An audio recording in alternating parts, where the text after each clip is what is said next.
Hi guys, thank you very much for joining me. As you can see from the beginning of the actual video, we're going to be doing this piece of terrain. Hopefully on my intro it looks amazing. We're just going to do it as a very quick and simple rust effect with some colour. Just trying to make sure that we can actually get these particular buildings painted, done and out there, because I'm realising that I'm having a hell of a lot of back stock, as you can see from the models there, that needs painting, and I've got to figure out and I've got to try and find quicker ways of getting these models out, and this hopefully is going to be one of them, so I can actually get through some of my terrain quickly. I have got I believe some other tutorials showing you how I got through my other imperial style terrain pretty quick in a basic sort of a grey colour scheme. These oak buildings don't really fit that. They're quite rusted, but they're going to be because they are quite rusted, it's going to be quite an easy thing to do. Now, what I've done first off is to get a very kind of dark brown spray, as you can see.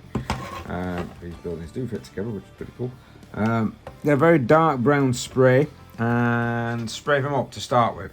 And what we're going to do is, that's kind of the undercoat. So if you go to your local hobby store, if not, have a look online. You don't have to rely on Games Workshop for all of your paints. It does help, but you don't have to rely on Games Workshop for all of your paints. And what we're going to do next is we're going to kind of get some sponge, the old sponge technique. This is one of the sponges that I kind of use, just tear bits off. We're going to get some sponge. We're going to get some, to start with, we're going to get some Scrag Brown. And then we're going to get some, it should be Fire Dragon. Yeah, Fire Dragon Bright. And what we're going to do with these two is that we're just going to sponge the entire model with both of these colours. Now this is going to create kind of like the mottled rusty effect. We're going to come in with some other techniques to try and create the silver. And then we're going to be doing, you can either just do block colours, or I can show you a nice way. We're going to use some chipping medium. Ooh, very posh. To create some nice sort of like solid colours, possibly on stuff like the symbols, and then we're going to show you just kind of like how to scrape that off using the chipping medium, and that will then give us the nice sort of like bright colour that has got a lot of the rust on the underneath. So let's tear off some sponge. Let's get dabbing. Okay, Scrag Brown first, a gloved hand. I've got a little bit of the old tissue paper next to me. I've got a fresh bit of sponge for this one because I've just used that for the other one.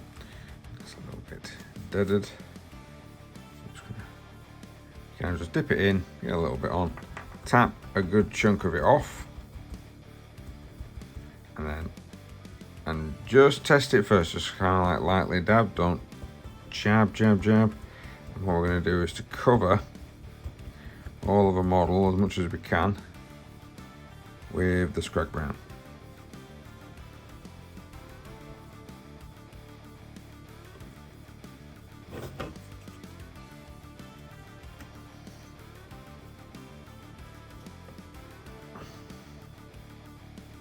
Now let's get some orange in there. Oh, knocking that camera. Just doing the same thing, just let the sponge dry for a little bit, but if you do get a bit of the previous brown, it doesn't really matter. And then you're kind of sporadically stamping. You're not wanting as much coverage as you did with the original, so we're just kind of flurrying it and chucking it in there.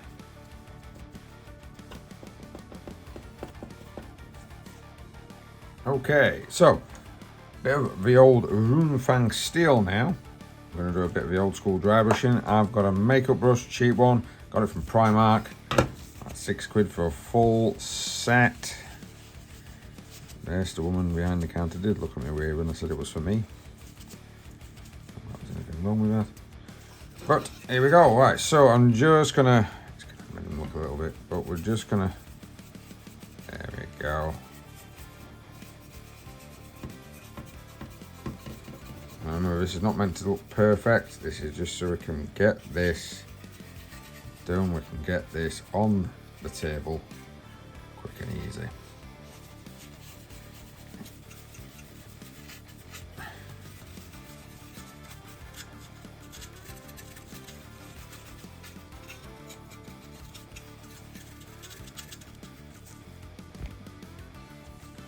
So my kind of semi sort of metallic-y rusty effect, very quickly done, is ready. And I'll be honest with you, if you just wanted to keep it at that, you can do. If you want to paint in some of the wires, if you want to paint in some of the boiler bits, you can. I'm just going to be painting in the skull faces. Now what I'm going to do with the skull faces is I'm going to do two different things. What I'm going to do is a little bit of a chipping effect, and we're going to do it on here and on here. So you need, if you're going to use this, then you're basically going to need to airbrush the colour onto the top. So I'm just going to use some Big Ammo cover. It is this putty here, and what I'm going to do is to use that to sort of cover the surrounding area when I'm actually going to airbrush. So I'm going to be painting these two sort of like maybe a black, maybe a red, because of course it's going to be for the old goth HQs. And then with the skull, I'm going to paint the skull sort of white and then put bits of chipping onto it just manually, because it's just a lot easier. So chipping medium is from Vallejo. I'm just going to get a little bit on here. Get a bit of sponge. A lot of people say you should use a brush. I prefer to have the more random sponge effects with this. I'm primarily just going to go around the corners first.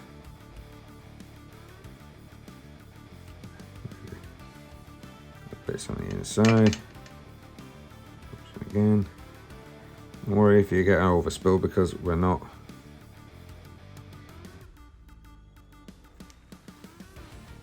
And give that about 10 minutes and then hit it with the airbrush. So these have been sprayed up, one side of course black, one side red. And if you've seen my videos before, you just need to get yourself a bit of a stiff brush. This is an old dry brush that I've got here. Put some fresh clean water in my pot, and then we take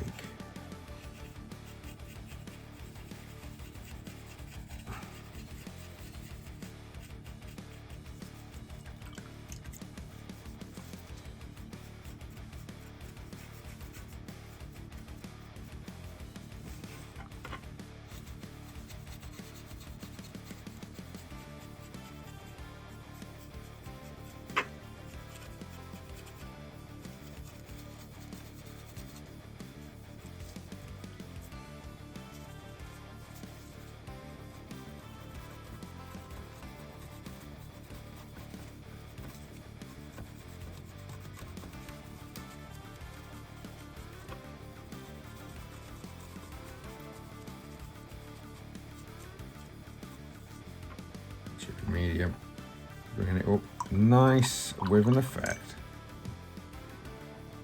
and it's easy as that. There you go.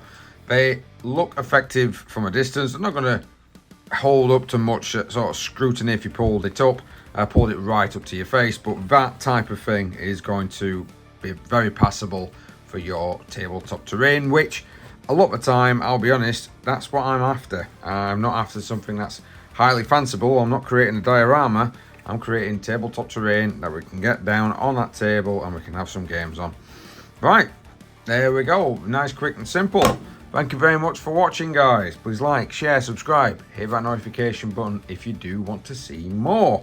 Hopefully I'm going to be getting a few more quick tips videos out there as well, and if you want to, you can follow me on all my socials, and of course we are on TikTok. Just search for Rootstem. Right, thank you very much, guys. We'll see you next time.